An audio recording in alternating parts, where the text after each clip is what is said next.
माफ़ी मांगने की बात कर रहे थे। देर रात वो विवाद सुलझ गया है, कैसे सुलझा है और आपने क्या आश्वासन दिया हम लोगों को? 5 दिन बाद ये धरना जो रोहतक में हिसार के प्रकरण के बाद चल रहा था, हमारे भारतीय जनता पार्टी रोहतक जिला के अध्यक्ष श्री अजय बंसल की अध्यक्षता में एक बैठक हुई।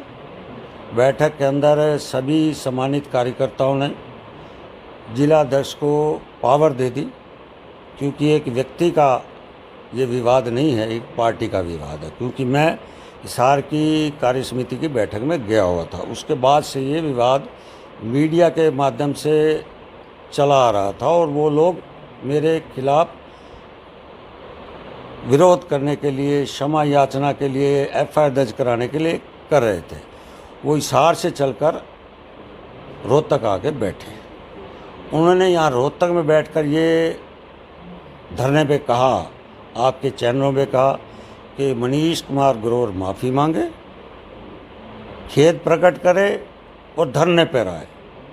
और मेरा स्टैंड आज भी वही था, पहले भी वही था कि ना मैं धरने पे जाऊंगा, ना मैं माफ़ी मांगूंगा। खेद मैंने पहले दिन धरने से पहले कर दिया था। क्यों खेद किया था? कि रोहतक के अंदर कोई ऐसा विवाद ना खड़ा हो जिससे लोगों को यहाँ परेशानी हो। उस नाते मैंने खेद कर दिया। उस खेद को वो लोग हिसार वाले कमज़ोरी समझ बैठे, परंतु आए, उनको रोहतक की जनता का प्यार और स्नेह नहीं मिला। क्यों नहीं मिला? कि वो झूठा आरोप मेरे पे लगा रहे थे, वो मेरे पे झूठा आरोप लगा रहे थे। इसलिए रोहतक की जनता ने, मैं उनका रोहतक की जनता का विशेष तौर से, जिला की जनता का धन्यवाद भी करता हूँ कि उन्होंने उनका साथ नहीं दिया। इसलिए उनको समझ आया। समझ आने के बाद प्रशासन से उनसे बात की। उन लोगों ने धरने में बैठे, प्रशासन ने हमारे पार्टी के जिलाध्यक्ष से बात करी। जिलाध्यक्ष ने अपनी जो कमेटी बनाई उनसे बात करी। दिन भर वो कमेटी बात करते हुए जब प्रशासन के लोग जिलाध्यक्ष के पास गए, जिलाध्यक्ष जी और हमारे सतीश नांदल जी, राज शर्मा जी, हमारी उषा शर्मा जी और हमारी प्रतिभा सुमन जी और ऐसे सभी मोर्चों के प्रकोष्ठ, उनसे चर्चा करके उनको फिर रेस्ट हाउस में बुलाया गया। रेस्ट हाउस में दोनों धरना के लोग, प्रशासन के लोग और हमारे पार्टी के जिलाध्यक्ष के नेतृत्व में बैठे। बैठकर उन्होंने बातचीत की।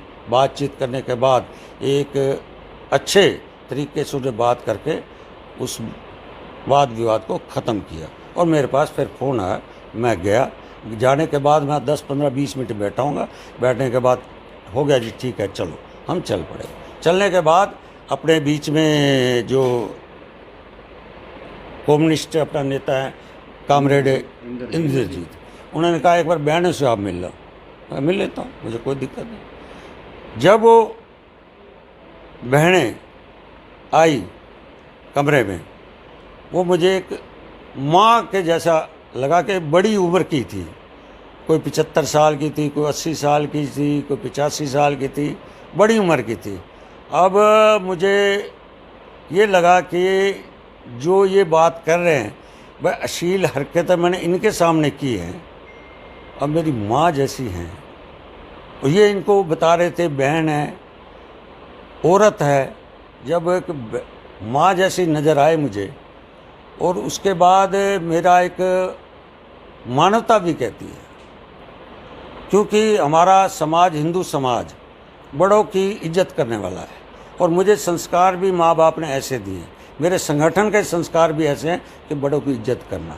मैंने वो पैर उनके छुए के बाद हम भी बाहर चले गए, वो भी बाहर चले गए। तो बाकी दोनों लोगों ने आपके सामने मीडिया में रात को बात भी रखी। कुछ लोग, चाहे उसमें किसान नेता हों या पॉलिटिकल लोग हों, ये दिखाने का प्रयास कर रहे हैं कि मनीष ग्रोवर ने माफ़ी मांग ली, इस वजह से ये धरना ख़त्म कर दिया। देखो मेरे मित्रों, आप भी लंबे समय से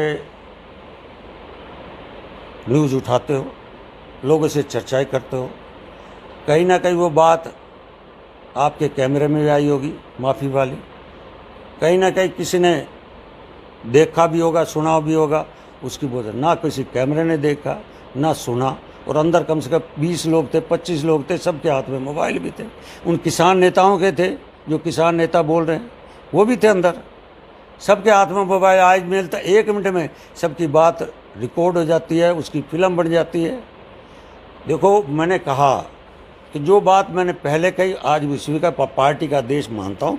पार्टी ने कहा इस काम को शहर के हित में, शहर में ऐसा विवाद ना हो, इस वजह से इसको हम बैठ के मिल मिलाप के प्रशासन से। तनाव की स्थिति हर दिन बढ़ती जा रही थी। डीएलएफ कॉलोनी भी बंधक बनी हुई थी क्योंकि लोग बाहर नहीं निकल पा रहे थे। तो ऐसे में एक सही निर्णय ये कहा जा सकता है कि आपस में मिल बैठ के एक विवाद सुलझाएं। मैं कह रहा हूँ जी, जब मैं रविवार को मैं यहाँ से एक यूट्यूब वीडियो के माध्यम से संदेश दे रहा हूँ, क्यों दे रहा हूँ कि मेरे रोहतक शहर में कोई दिक्कत ना हो, मेरे रोहतक ज़िले में कोई दिक्कत ना हो, उसको उन्होंने कमज़ोरी समझ ली। इसलिए कि जो भी छोटी मोटी घटना होती है दिक्कत आती है, आम जन को आती है, और मैं आम जन को दिक्कत देने वाले में नहीं हूँ, क्योंकि मेरा जो राजनीतिक भी हूँ, मैं सामाजिक भी हूँ, धार्मिक भी हूँ, मैं लोगों की समस्या समझ सकता हूँ, पीड़ा समझ सकता हूँ। इसलिए मैं किसी को छोटा सा कांटा भी नहीं चुभने को लगता कि मुझे चुभा। अच्छा मनीष जी, ये सारा प्रकरण आपने भी देखा, क्या लगता है किसकी सह पर चल रहा था ये सारा? मेरा जो मानना है, जो मेरा मानना है, जिस तरह रात को रोहतक जिला के किसान नेता भी वहाँ बैठे थे, उन्होंने स्पष्ट कहा कि हमने इनको नहीं बुलाया, हमने रोका, मत आओ। मुझे लगता है कि वहाँ हिसार के लोगों ने ही उनको किसी ने ऐसा आवास कर दिया कि आप जाओ, उसकी छवि खराब करके आओ। रोहतक के किसानों ने, मैं कह रहा हूँ जो बात उन्होंने कही, मैं उनको कहना भी चाहिए, किसानों ने कहा हमने मना करा था, मत आओ। इसलिए किसके बकाये में है ये तो वो बता सकते। मनीष जी, नहीं, अभी तो बात देखिए सिम चढ़ गई है, आपकी बात भी हुई होगी उनसे, कहीं ना कहीं कोई बात निकल कर आई है ऐसी सामने कि कोई किसी पार्टी का हाथ हो, विपक्षी पार्टी का हाथ हो, ऐसा?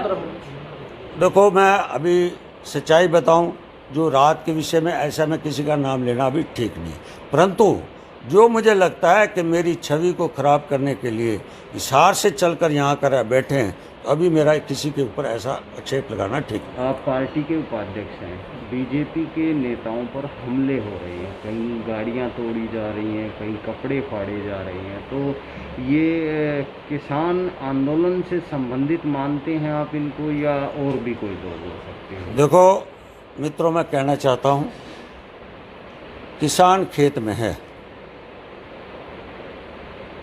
किसान अपने घर बैठा है।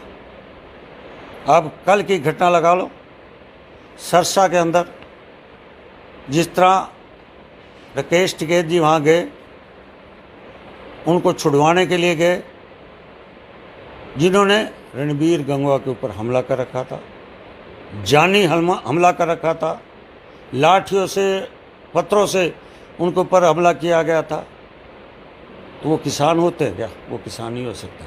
सुनीता दुग्गल हमारी मेंबर ऑफ पार्लियामेंट कैसे बच के निकली, उसके ऊपर कैसे होना, ये किसान होते हैं क्या? किसान बहुत मेहनती है, हल चलाने वाला है, वो हथियार उठाने वाला नहीं है, वो पत्थर उठाने वाला नहीं है, वो तलवार उठाने वाला नहीं है। इसलिए ये किसान हमारा मेहनती है, हरित प्रदेश है, इसलिए किसान ही, ये कुछ प्रदेश को बदनाम करने के लिए मैं समझता हूँ कुछ लोग शरारती तत्व हैं। कल ओम प्रकाश चौटाला यहाँ पर आए थे, उन्होंने कहा कि 20 जुलाई और 21 जुलाई को वो जितने भी दिल्ली के बॉर्डर पे धरना स्थल है वहाँ जाएंगे और किसानों से मुलाकात करके उनकी आवाज़ उठाएंगे। देखो, चौधरी ओम प्रकाश जी चौटाला कहीं जाएं तो रोक सकते हैं? हरियाणा की सड़कें इतनी अच्छी अच्छी बना दी हैं माननीय मनोहर लाल जी ने, नितिन गडकरी ने। अब दिल्ली से बॉर्डर में सरसे में 2 घंटे में आप पहुंच सकते हो, कोई रोक नहीं। एक समय था हरियाणा के अंदर एक सड़क से रोहतक से बहादुरगढ़ में जाने में 3 घंटे लगते थे, अब 20 मिनट में पहुंच जाते हैं। इसलिए चारों तरफ नितिन गडकरी और मनोहर लाल जी ने 6-7 साल के अंदर सड़कों का जाल बिछा दिया।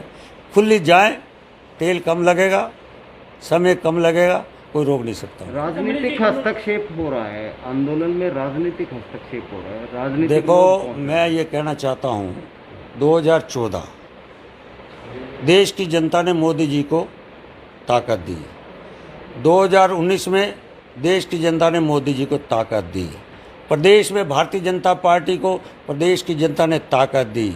इन लोगों को जिन जनता ने नकार दिया, ये अपना राजनीतिक झंडा पीछे कर दिया और इन लोगों को आगे कर दिया। इनके कंधों पे बंदूक रखकर ये जो आज देख रहे हैं प्रदेश की स्थिति, वो ये करना चाहते हैं, परंतु जनता देख रही है। जनता आने वाले समय के अंदर इन राजनीतिक दलों ने जो पीछे झंडा रखकर आगे उनको आगे कर रहे हैं, तो जनता सारी समय चुनाव के समय नकार। एक सवाल और पूछना चाहूँगा, जो भी हमले हो रहे हैं भारतीय जनता पार्टी के नेताओं पे, किसान आंदोलन के नाम पे किए जा रहे हैं, वो हरियाणा में हो रहे हैं, ना पंजाब में हो रहे हैं, ना उत्तर प्रदेश में हो रहे हैं, ऐसा क्या है?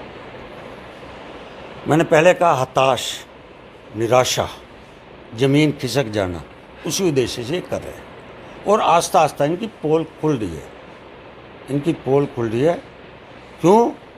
असली किसान खुश है। देश के प्रधानमंत्री जी ने किसानों के लिए इतना काम किया, इतना काम किया, आज़ादी से समय से लेकर और कांग्रेस के शासन के समय का एक बार आप अपना डाटा निकाल लें कि कितना उन्होंने किया, कितना मोदी जी ने किया, कितना हरियाणा के मुख्यमंत्री जी ने किया, इतना इससे पहली सरकारों का अधिकार। 12 फसलें MSP पे ले रहे हैं, 12 फसलें।